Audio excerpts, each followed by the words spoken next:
بسم الله الرحمن الرحيم. سبحان الذي أسرى بعبده ليلا من المسجد الحرام إلى المسجد الأقصى الذي باركنا حوله لنريه من آياتنا إنه هو السميع البصير. وآتينا موسى الكتاب وجعلناه هدى لبني إسرائيل ألا تتخذوا من دوني وكيلا ذرية من حملنا مع نوح إنه كان عبدا شكورا. وقضينا إلى بني إسرائيل في الكتاب لتفسدن في الأرض مرتين ولتعلن علوا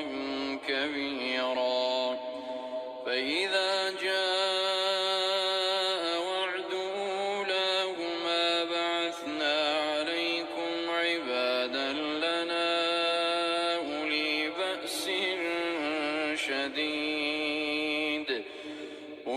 بأس شديد فجاسوا خلال الديار وكان وعدا مفعولا. ثم رددنا لكم الكرة عليهم وأمددناكم بأموال وبنين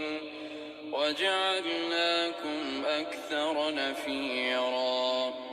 إن أحسنتم أحسنتم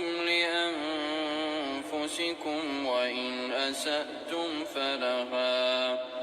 فإذا جاء وعد الآخرة ليسوءوا وجوهكم وليدخلوا المسجد كما دخلوه أول مرة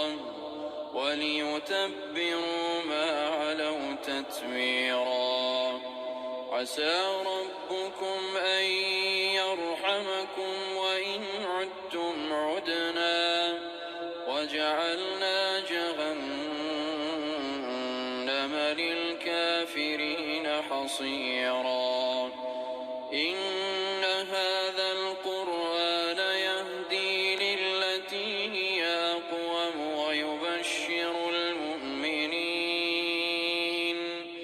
ويبشر المؤمنين الذين يعملون الصالحات أن لهم أجرا كبيرا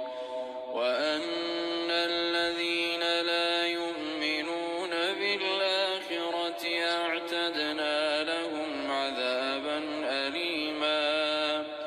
ويدعو الإنسان بالشر دعاءه بالخير وكان الإنسان عجولا. وجعلنا الليل والنهار آيتين فمحونا آية الليل وجعلنا آية النهار مبصرة لتبتغوا فضلا من ربكم ولتعلموا عدد السنين والحساب وكل شيء فصلناه تفصيلا. وكل إنسان ألزمناه طائره في عنقه ونخرج له يوم القيامة كتابا يلقاه منشورا اقرأ كتابك كفى بنفسك اليوم عليك حسيبا من اهتدى فإنما يهتدي لنفسه ومن ضل فإنما يضل عليها ولا تزر وازرة وزر أخرى وما كنا معذبين حتى نبعث رسولا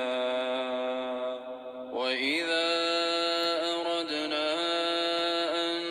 نهلك قرية أمرنا متر فيها ففسقوا فيها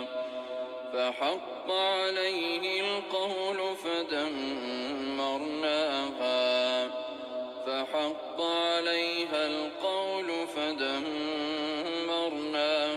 تدميرا وكم أهلكنا من القرون من بعد نوح وكفى بربك بذنوب عباده خبيرا بصيرا من كان يريد العاجلة عجلنا له فيها ما نشاء لمن نريد ثم جعلنا له جهنم يصلاها مذموما مدحورا ومن أراد الآخرة وسعى لها سعيها وهو مؤمن فأولئك كان سعيهم مشكورا كلا نمد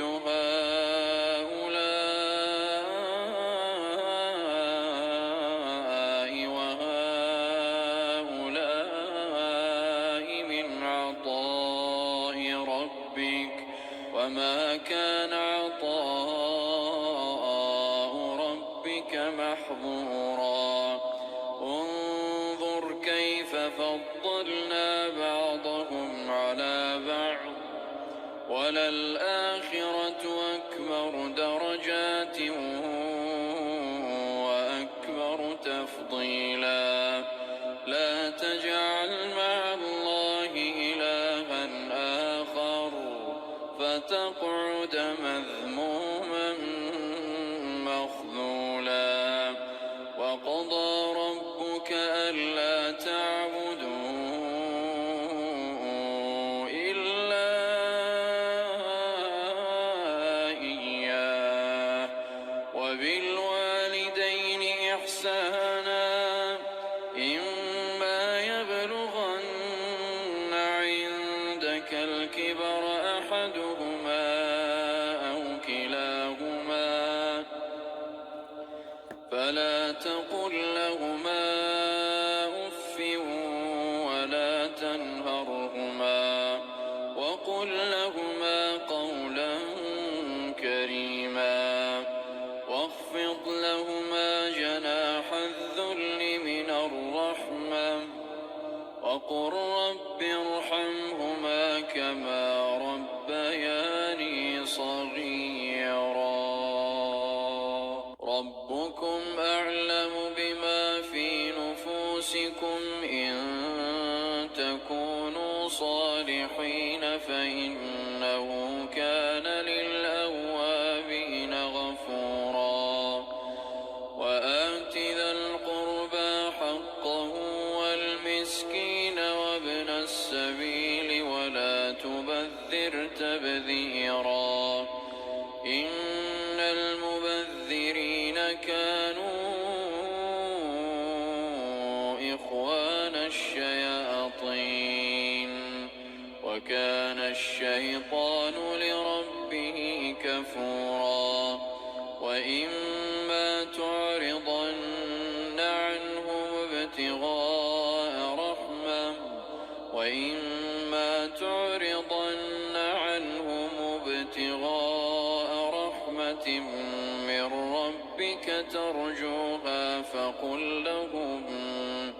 فقل لهم قولا ميسورا ولا تجعل يدك مغلولة إلى عنقك ولا تبسطها كل البسط فتقعد ملوما محسورا إن ربك يبسط الرزق لمن يشاء ويقدر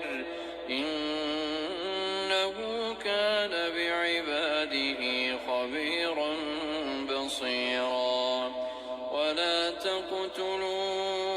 أولادكم خشية إملاق نحن نرزقهم وإياكم إن قتلهم كان خطأ كبيرا ولا تقربوا الزنا إنه كان فاحشا وساء سبيلا ولا تقتلوا النفس التي حرم الله إلا بالحق ومن قتل مظلوما فقد جعلنا لوليه سلطانا فلا يسرف في القتل إنه كان منصورا ولا تقربوا مال اليتيم إلا بالتي هي أحسن حتى يبلغ أشده وأوفوا بالعهد إن العهد كان مسؤولا وأوفوا الكيل إذا كلتم وزنوا بالقسطاس المستقيم ذلك خير وأحسن تأويلا ولا تقف ما ليس لك به علم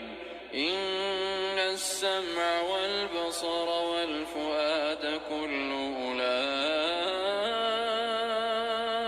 أولئك كان عنه مسؤولا ولا تمش في الأرض مرحا إنك لن تخرق الأرض ولن تبلغ الجبال طولا كل ذلك كان سيئه عند ربك مكروها ذلك مما أوحى إليك ربك من الحكمة ولا تجعل مع الله إلها آخر فتلقى في جهنم ملوما مدحورا أفأصفاكم ربكم بالبنين واتخذ من الملائكة إناثا إنكم لتقولون قولا عظيما ولقد صرفنا في هذا القرآن ليذكروا وما يزيدهم إلا نفورا قل لو كان معه آلهة كما يقولون إذا لابتغوا إلى ذي العرش سبيلا سبحانه وتعالى عما يقولون علوا كبيرا تسبح له السماوات السبع والأرض ومن فيهن وإن من شيء إلا يسبح بحمده ولكن لا تفقهون تسبيحهم إنه كان حليما غفورا وإذا قرأت القرآن جعلنا بينك وبين الذين لا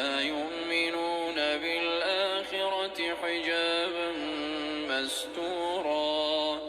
وجعلنا على قلوبهم أكنة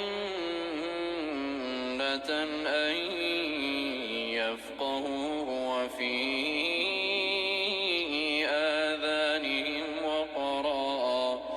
وإذا ذكرت ربك في القرآن وحده ولوا على أدبارهم نفورا نحن أعلم بما يستمعون به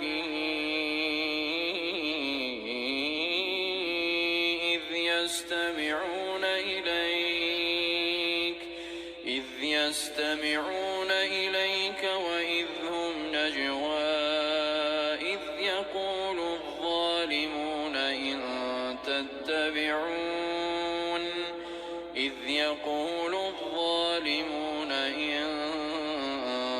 تتبعون إلا رجلا مسحورا انظر كيف ضربوا لك الأمثال فضلوا فلا يستطيعون سبيلا وقالوا أإذا كنا عظاما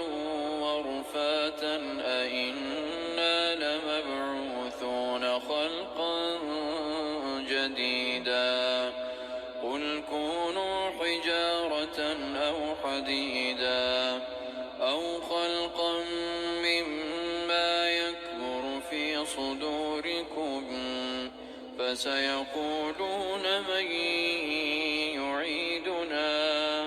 قل الذي فطركم أول مرة فسينغضون إليك رؤوسهم ويقولون متاه قل عسى أن يكون قريبا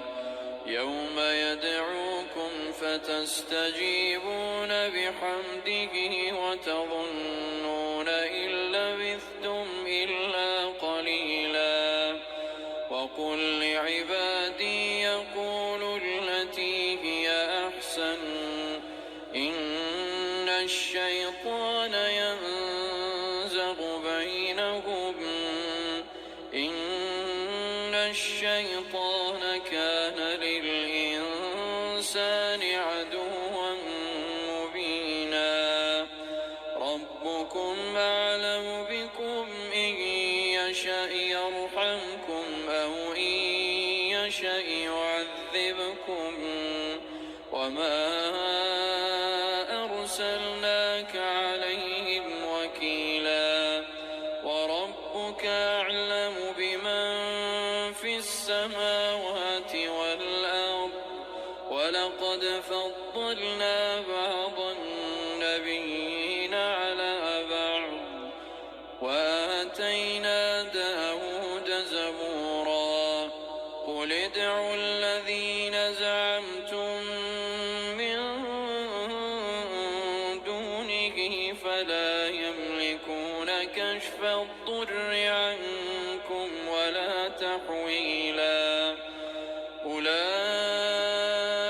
الذين يدعون يبتغون إلى ربهم الوسيلة أيهم أقرب ويرجون رحمته ويخافون عذابه إن عذاب ربك كان محذورا وإن من قرية إلا نحن مهلكوها قبل يوم القيامة أو معذبوها عذابا شديدا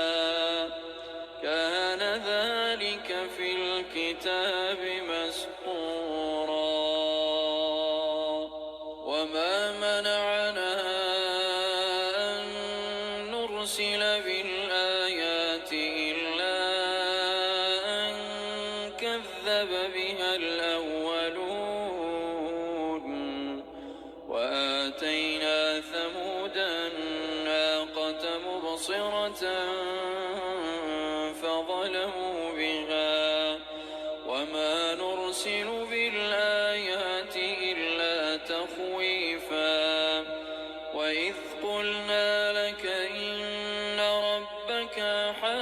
بالناس وما جعلنا الرؤيا التي أريناك إلا فتنة للناس والشجرة الملعونة في القرآن ونخوفهم فما يزيدهم إلا طغيانا كبيرا وإذ قلنا للملائكة اسجدوا لآدم فسجدوا إلا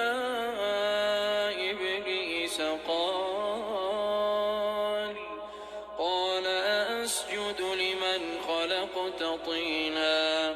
قال أرأيتك هذا الذي كرمت علي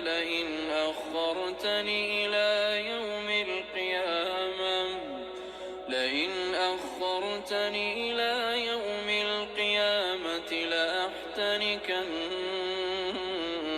ذريته إلا قليلا قال اذهب فمن تبعك منهم فإن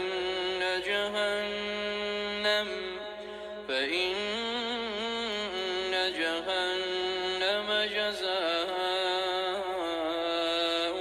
جزاء موفورا واستفزز من استطعت منهم بصوتك وأجلب عليهم بخيلك ورجلك وشاركهم في الأموال والأولاد وعدهم وما يعدهم الشيطان إلا غرورا إن عبادي ليس لك عليهم سلطان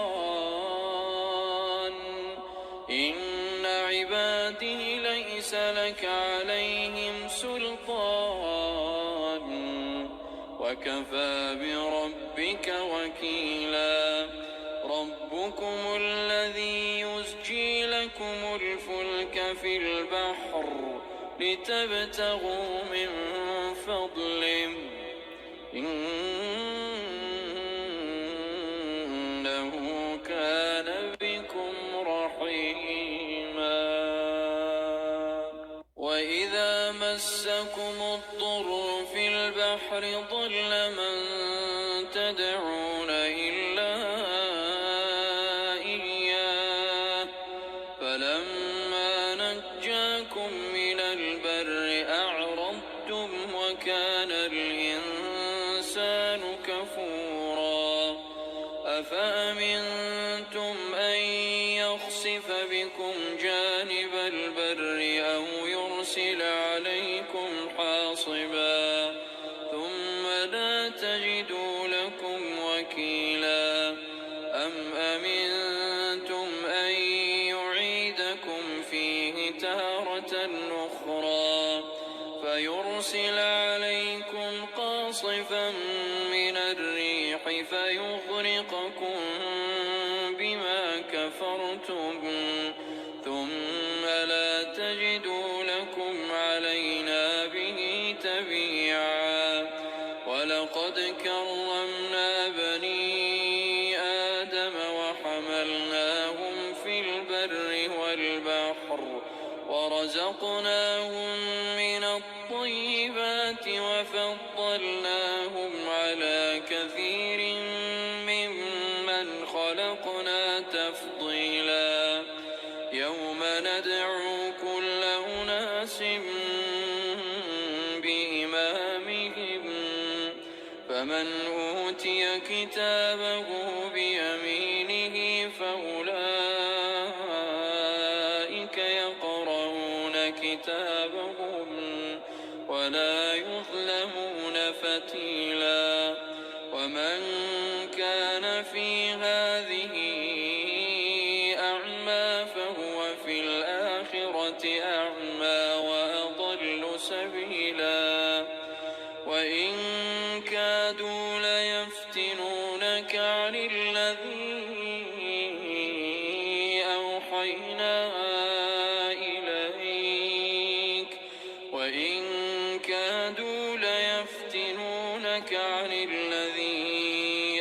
أوحينا إليك لتفتري علينا غيره وإذا لاتخذوك خليلا ولولا أن ثبتناك لقد كدت تركن إليهم شيئا قليلا إذا لأذقناك ضعف الحياة وضعف الممات ثم لا تجد لك علينا نصيرا وإن كادوا ليستفزونك من الأرض ليخرجوك منها وإذا لا يلبثون خلافك إلا قليلا سنة من قد أرسلنا قبلك من رسلنا ولا تجد لسنتنا تحويلا أقم الصلاة لدلوك الشمس إلى غسق الليل وقرآن الفجر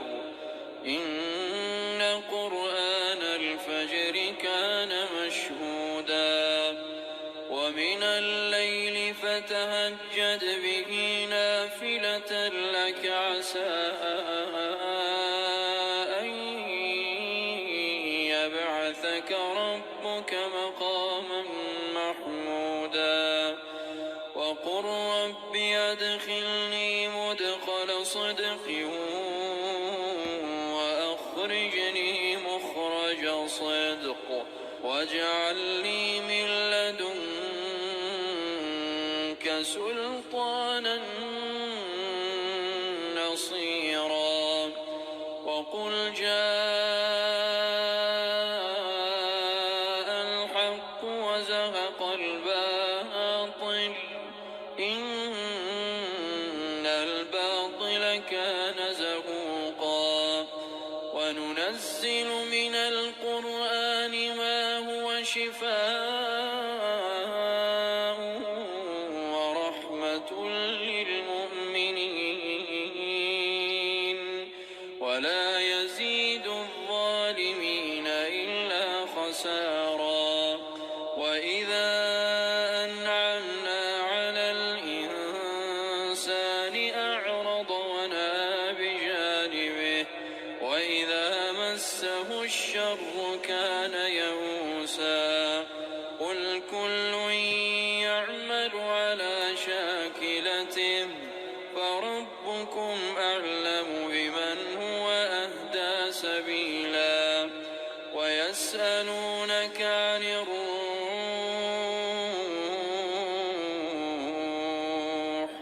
قل الروح من أمر ربي وما أوتيتم من العلم إلا قليلا وما أوتيتم من العلم إلا قليلا ولئن شئنا لنذهبن بالذي أوحينا إليك ثم لا تجد لك به علينا وكيلا ولئن شئنا لنذهبن بالذي أوحينا إليك ثم لا تجد لك به علينا وكيلا إلا رحمة من ربك إن فضله كان عليك كبيرا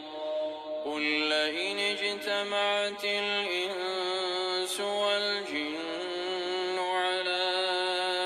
أن يأتوا بمثل هذا القرآن قل لئن اجتمعت الإنس والجن على أن يأتوا بمثل هذا القرآن لا يأتون بمثله ولو كان بعضهم لبعض ظهيرا ولقد صرفنا للناس في هذا القرآن من كل مثل فأبى أكثر الناس إلا كفورا وقالوا لن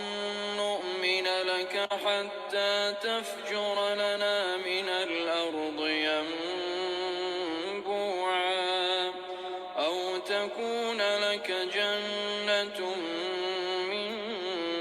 نخيل وعنب فتفجر الأنهار خلالها تفجيرا أو تسقط السماء كما زعمت علينا كسفا أو تأتي بالله والملائكة قبيلا أو يكون لك بيت من زخرف أو ترقى في السماء ولن نؤمن لرقيك حتى تنزل علينا كتابا نقرأه قل سبحان ربي هل كنت إلا بشرا رسولا وما منع الناس أن يؤمنوا إذ جاءهم الهدى إلا أن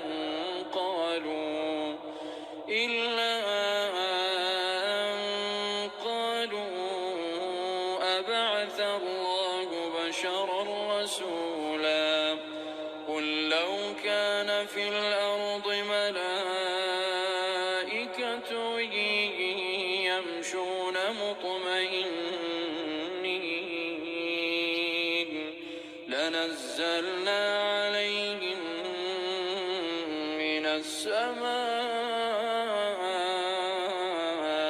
ملكا رسولا قل كفى بالله شهيدا بيني وبينكم إنه كان بعباده خبيرا بصيرا ومن يهد الله فهو المهتد ومن يضلل فلن تجد لهم أولياء من دونه ونحشرهم يوم القيامة على وجوههم عميا وبكما وصما مأواهم جهنم كلما خبت زدناهم سعيرا ذلك جزاؤهم بأنهم كفروا بآياتنا وقالوا أئذا كنا عظاما ورفاتا أئنا لمبعوثون خلقا جديدا أولم يروا أن الله الذي خلق السماوات والأرض قادر على أن يخلق مثلهم وجعل لهم أجلا لا ريب فيه فأبى الظالمون إلا كفورا قل لو أنتم تملكون خزائن رحمة ربي إذا لأمسكتم خشية الإنفاق وكان الإنسان قتورا ولقد آتينا موسى 9 آيات بينات فاسأل بني إسرائيل إذ جاءهم فقال له فرعون إني لأظنك يا موسى مسحورا قال لقد علمت ما أنزل هؤلاء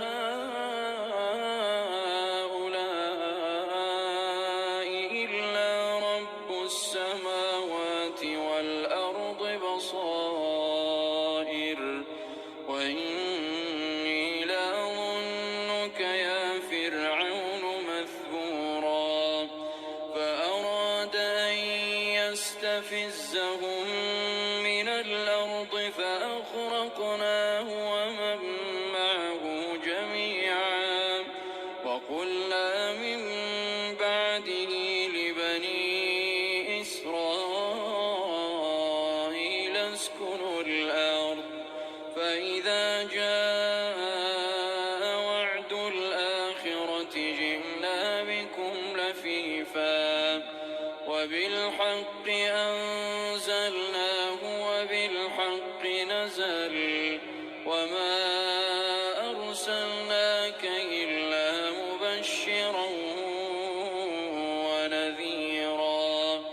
وقرآنا فرقناه لتقرأه على الناس على مكث ونزلناه تنزيلا قل آمنوا به أو لا تؤمنوا إن الذين أوتوا العلم من قبله إذا يتلى عليهم يخرون للأذقان سجدا ويقولون سبحان ربنا إن كان وعد ربنا لمفعولا ويخرون للأذقان يبكون ويزيدهم خشوعا قل ادعوا الله أو ادعوا الرحمن أيما تدعوا فله الأسماء الحسنى ولا تجهر بصلاتك ولا تخافت بها وابتغ بين ذلك سبيلا وقل الحمد لله الذي لم يتخذ ولدا ولم يكن له شريك في الملك ولم يكن له ولي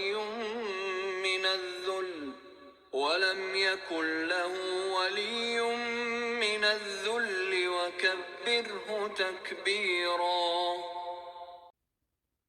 بسم الله الرحمن الرحيم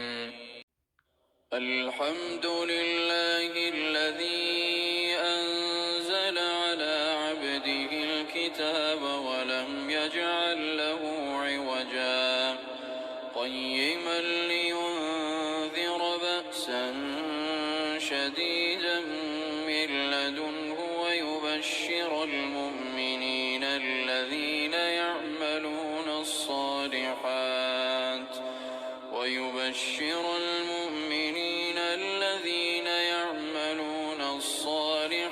أن لهم أجرا حسنا ماكثين فيه أبدا وينذر الذين قالوا اتخذ الله ولدا ما لهم به من علم ولا لآبائهم كبرت كلمة تخرج من أفواههم إن يقولون إلا كذبا فلعلك باخع نفسك على آثارهم إن لم يؤمنوا بهذا الحديث أسفا إنا جعلنا ما على الأرض زينة لها لنبلوهم أيهم أحسن عملا وإنا لجاعلون ما عليها صعيدا جرزا أم حسبت أن أصحاب الكهف والرقيم كانوا من آياتنا عجبا إذ أوى الفتية إلى الكهف فقالوا ربنا آتنا من لدنك رحمة وهيئ لنا من أمرنا رشدا فضربنا على آذانهم في الكهف سنين عددا ثم بعثناهم لنعلم أي الحزبين أحصى لما لبثوا أمدا نحن نقص عليك نبأهم بالحق إنهم فتية آمنوا بربهم وزدناهم هدى وربطنا على قلوبهم إذ قاموا فقالوا ربنا رب السماوات والأرض لن ندعو من دونه إلها لقد قلنا إذا شططا هؤلاء قومنا اتخذوا من دونه آلهة لولا يأتون عليهم بسلطان بين فمن أظلم ممن افترى على الله كذبا وإذ اعتزلتموهم وما يعبدون إلا الله فأووا إلى الكهف ينشر لكم ربكم من رحمته ويهيئ لكم من أمركم مرفقا وترى الشمس إذا طلعت تزاور عن كهفهم ذات اليمين وإذا غربت تقرضهم ذات الشمال وهم في فجوة منه ذلك من آيات الله من يهد الله فهو المهتد ومن يضلل فلن تجد له وليا مرشدا وتحسبهم أيقاظا وهم رقود ونقلبهم ذات اليمين وذات الشمال وكلبهم باسط ذراعيه بالوصيد لو اطلعت عليهم لوليت منهم فرارا ولملئت منهم رعبا وكذلك بعثناهم ليتساءلوا بينهم قال قائل منهم كم لبثتم قالوا لبثنا يوما أو بعض يوم قالوا ربكم أعلم بما لبثتم فابعثوا أحدكم بورقكم هذه إلى المدينة فلينظر أيها أزكى طعاما فليأتكم برزق منه وليتلطف ولا يشعرن بكم أحدا إنهم إن يظهروا عليكم يرجموكم أو يعيدوكم في ملتهم ولن تفلحوا إذا أبدا وكذلك أعثرنا عليهم ليعلموا أن وعد الله حق وأن الساعة لا ريب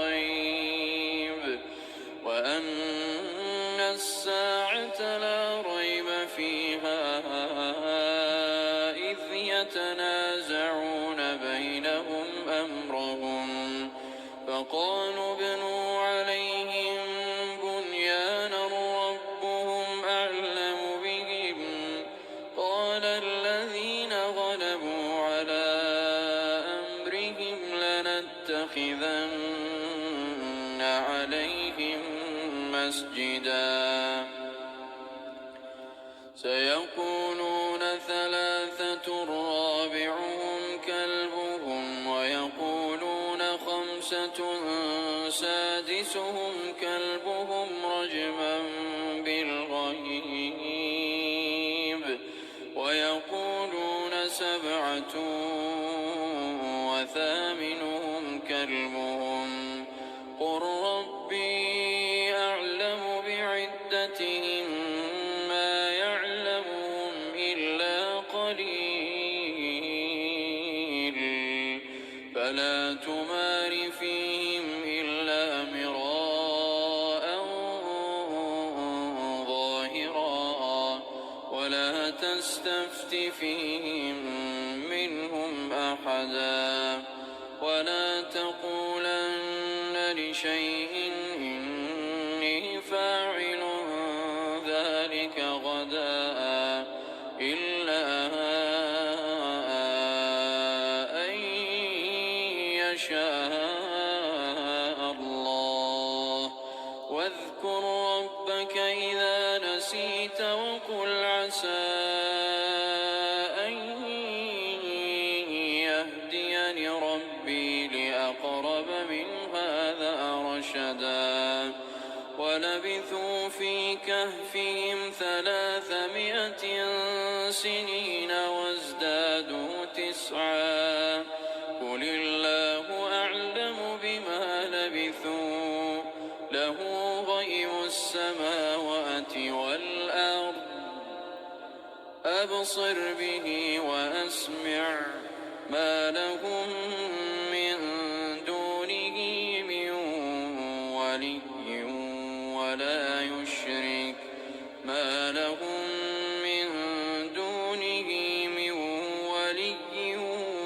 ولا يشرك في حكمه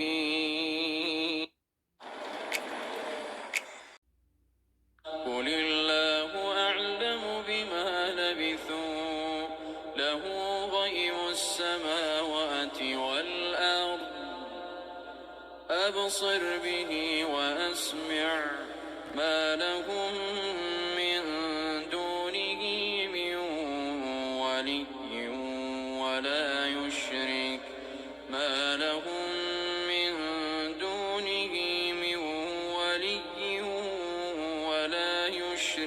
في حكمه أحدا واتل ما أوحي إليك من كتاب ربك لا مبدل لكلماته ولن تجد من دونه ملتحدا واصبر نفسك مع الذين يدعون ربهم بالغداة والعشي يريدون وجهه ولا تعد عيناك عنهم تريد زينة الحياة الدنيا ولا تطع من أغفلنا قلبه عن ذكرنا واتبع هواه وكان أمره فرطا وقل الحق من ربكم فمن شاء فليؤمن ومن شاء فليكفر إنا أعتدنا للظالمين نارا أحاط بهم سرادقها وإن يستغيثوا يغاثوا بماء كالمهل يشوي الوجوه بئس الشراب وساءت مرتفقا إن الذين آمنوا وعملوا الصالحات إنا لا نضيع أجر من أحسن عملا أولئك لهم جنات عدن تجري من تحتهم الأنهار يحلون فيها من أساور من ذهب ويلبسون ثيابا خضرا من سندس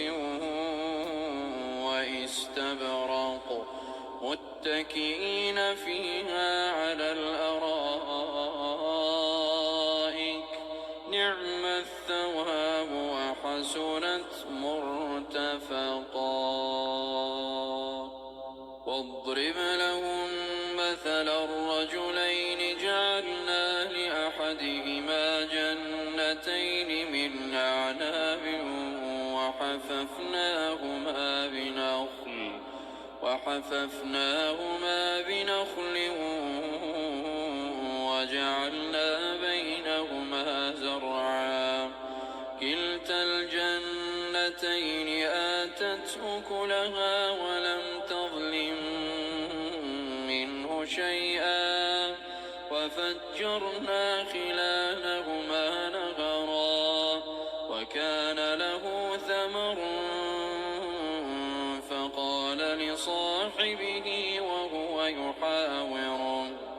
فقال لصاحبه وهو يحاوره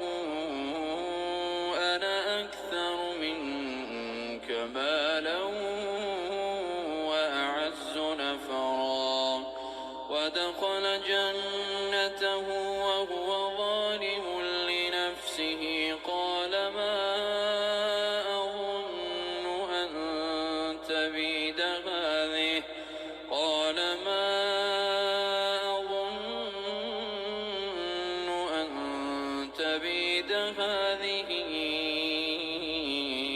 أبدا وما أظن الساعة قائمة ولئن رددت إلى ربي لأجدن خيرا منها منقلبا قال له صاحبه وهو يحاوره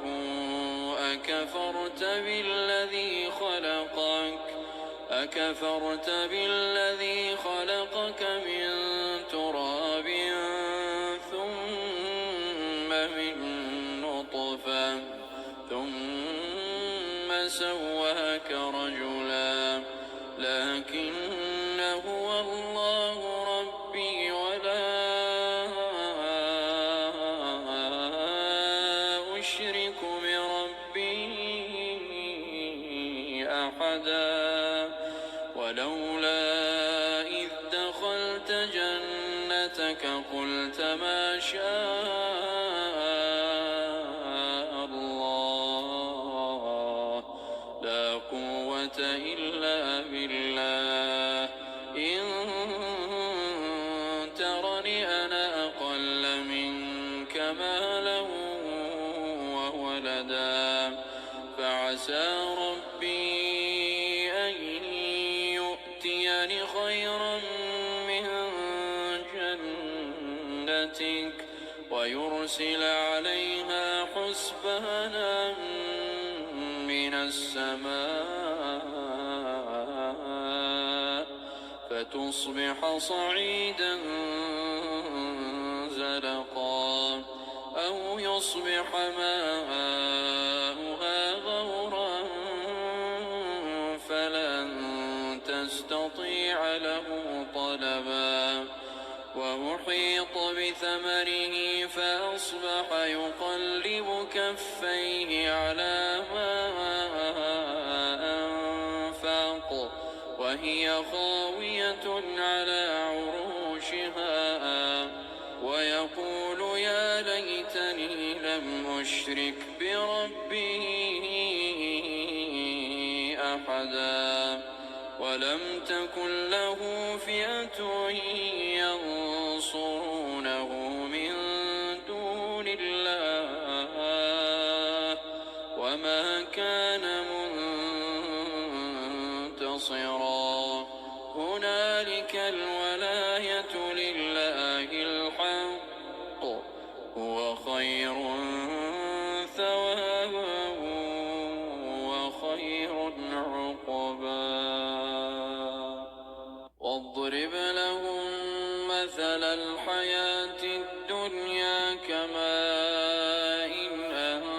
أنزلناه من السماء فاختلط به نبات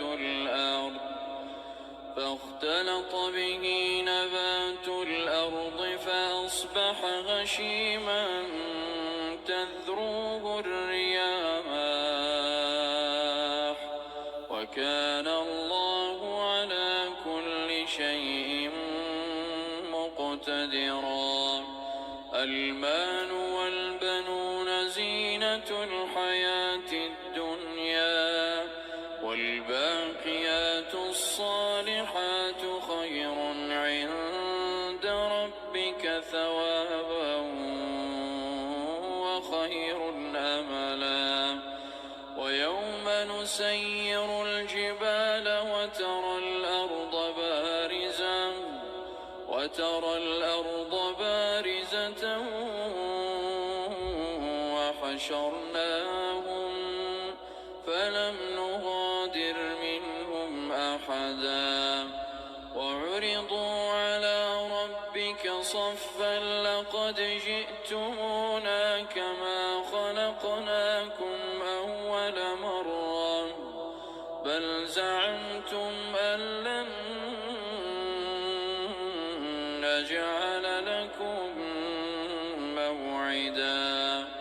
ووضع الكتاب فترى المجرمين مشفقين مما فيه ويقولون يا ويلتنا ما لهذا الكتاب لا يغادر صغيرة ولا كبيرة ما لهذا الكتاب لا يغادر صغيرة ولا كبيرة إلا أحصاها ووجدوا ما عملوا حاضرا ولا يظلم ربك أحدا وإذ قلنا للملائكة اسجدوا لآدم فسجدوا إلا إبليس كان من الجن ففسق عن أمر ربه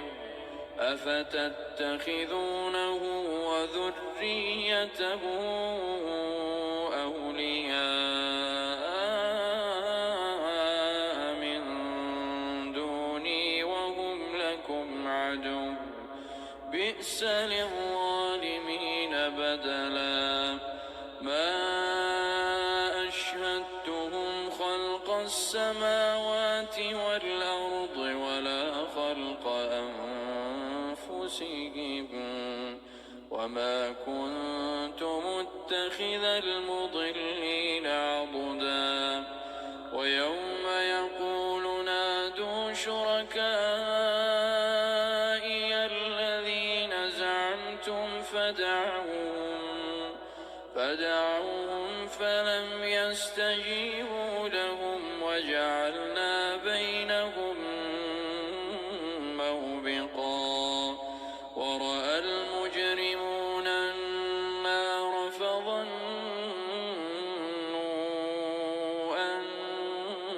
أنهم مواقعوها ولم يجدوا عنها مصرفا ولقد صرفنا في هذا القرآن للناس من كل مثل وكان الإنسان أكثر شيء جدلا وما منع الناس أن يؤمنوا إذ جاءهم الهدى ويستغفروا ربهم إلا أن تأتيهم سنة الأولين أو يأتيهم العذاب قبلا وما منع الناس أن يؤمنوا إذ جاءهم الهدى ويستغفروا ربهم إلا أن تأتيهم سنة الأولين أو يأتيهم العذاب قبلا وما نرسل المرسلين إلا مبشرين ومنذرين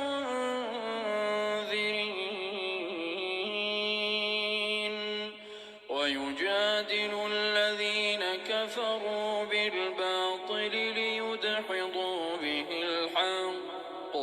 واتخذوا آياتي وما أنذروا هزوا ومن أظلم ممن ذكر بآيات ربه فأعرض عنها ونسي ما قدمت يداه إنا جعلنا على قلوبهم أكنة أن يفقهوه وفي آذانهم وقرا وإن تدعوهم إلى الهدى فلن يهتدوا إذا أبدا وربك الغفور ذو الرحمة لو يؤاخذهم بما كسبوا لعجل لهم العذاب بل لهم موعد لن يجدوا من دونه موئلا وتلك القرى أهلكناهم لما ظلموا وجعلنا لمهلكهم موعدا وإذ قال موسى لفتاه لا أبرح حتى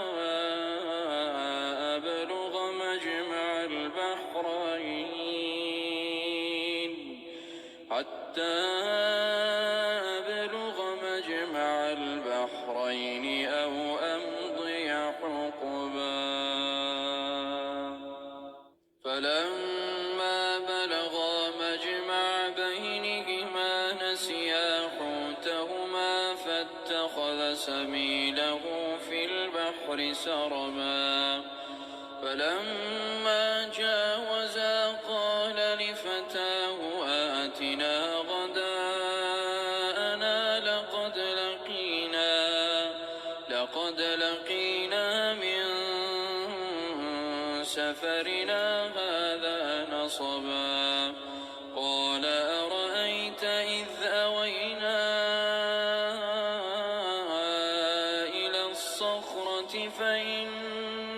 نسيت الحوت وما أنسانيه إلا الشيطان أن أذكره واتخذ سبيله في البحر عجبا قال ذلك ما كنا نبغ فارتدا على آثارهما قصصا فوجدا عبدا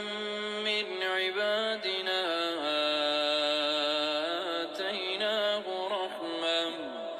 آتيناه رحمة من عندنا وعلمناه من لدنا علما قال له موسى هل أتبعك على أن تعلمني مما علمت رشدا قال إنك لن تستطيع معي صبرا وكيف تصبر على ما لم تحط به خبرا قال ستجدني إن شاء الله صابرا ولا أعصي لك أمرا قال فإن اتبعتني فلا تسألني عن شيء حتى أحدث لك منه ذكرا فانطلقا حتى إذا ركبا في السفينة خرقها قال أخرقتها لتغرق أهلها لقد جئت شيئا إمرا قال ألم أقل إنك لن تستطيع معي صبرا قال لا تؤاخذني بما نسيت ولا ترهقني من أمري عسرا فانطلقا حتى إذا لقيا غلاما فقتله قال أقتلت نفسا زكية بغير نفس لقد جئت شيئا